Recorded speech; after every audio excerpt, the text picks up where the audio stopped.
After the Revolutionary War, each of the first three presidents of the United States wanted the United States and Great Britain to be friends again.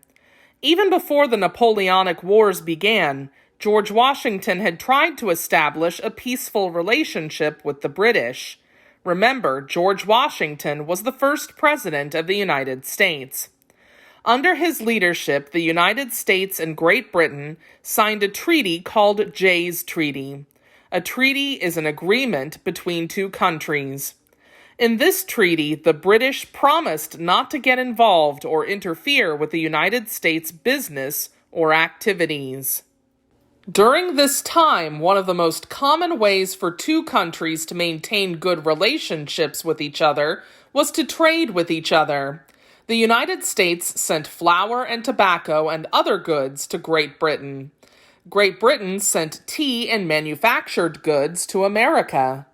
When the Napoleonic Wars began in Europe, France and Great Britain became enemies.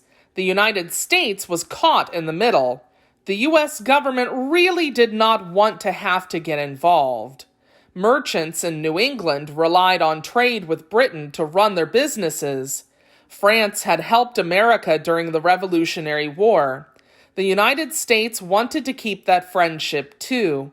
However, when U.S. ships, cargo, and sailors were being threatened, especially by the British, the United States could not ignore it. In 1807, while Thomas Jefferson was president, something happened at sea that made many Americans very angry with the British. As they often did, a British ship stopped a U.S. ship at sea. The American ship was the USS Chesapeake. USS stands for United States Ship. When the British commander demanded that the Chesapeake be searched, the American captain refused. The British commander did not like that. He ordered his men to open fire. Several American sailors died in the attack. After that, many members of Congress began to call for war with Britain. Those members of Congress who wanted the United States to go to war were known as war hawks.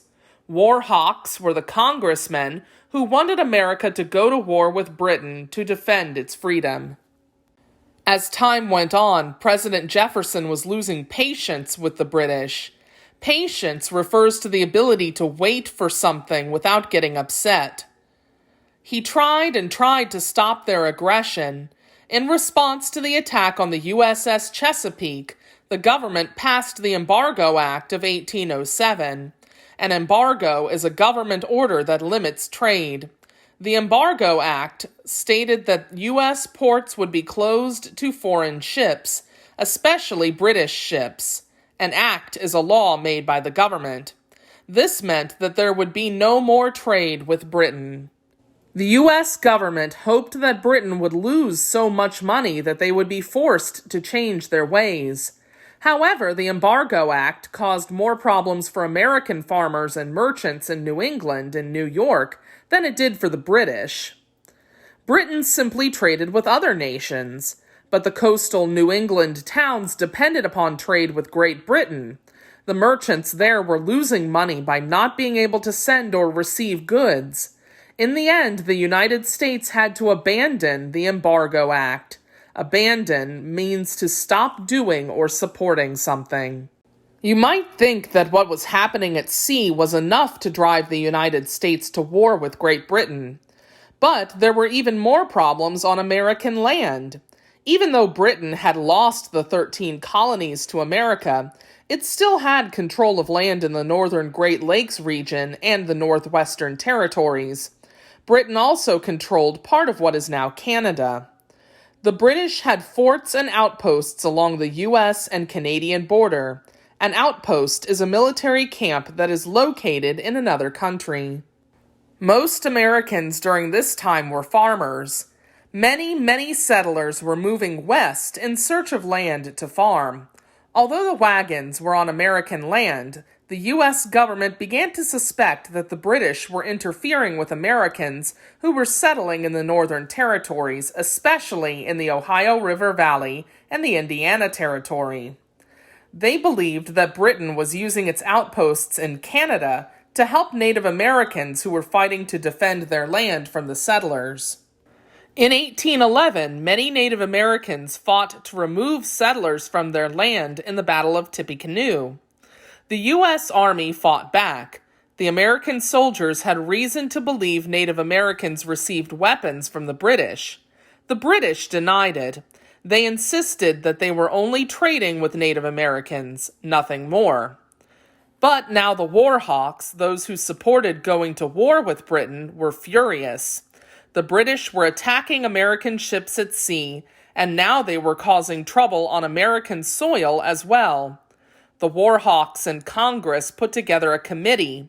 A committee is a group of people who work together to finish a task or make decisions. Many of the war hawks' supporters in Congress were from the northern and western territories of the United States. They were the ones who were most suspicious of the British. If they were suspicious, that means they thought the British were doing something wrong. James Madison was the fourth president of the United States. Like the other presidents before him, he tried to find a way to avoid conflict with Britain. He knew that the United States was still a young nation with fewer than 8 million people. That's about the same number of people today in New York City alone. He knew they did not have a large army or navy, but the war hawks believed that if the United States was going to fight Britain, now was the time. Britain was busy fighting the Napoleonic Wars. It would not have enough soldiers, sailors, and ships to fight the United States, too. Some Americans thought that winning a war with Britain might also be an opportunity to gain more land. There was land to the north and to the south that they wanted. Finally, the war hawks wanted to prove that the United States was a strong country. Still, President Madison did not want to rush into war. He continued to ask the British government to stop interfering with U.S. ships and to stop trading with and arming Native Americans. However, the British continued to ignore the president's requests. With the war hawks demanding war, James Madison finally agreed.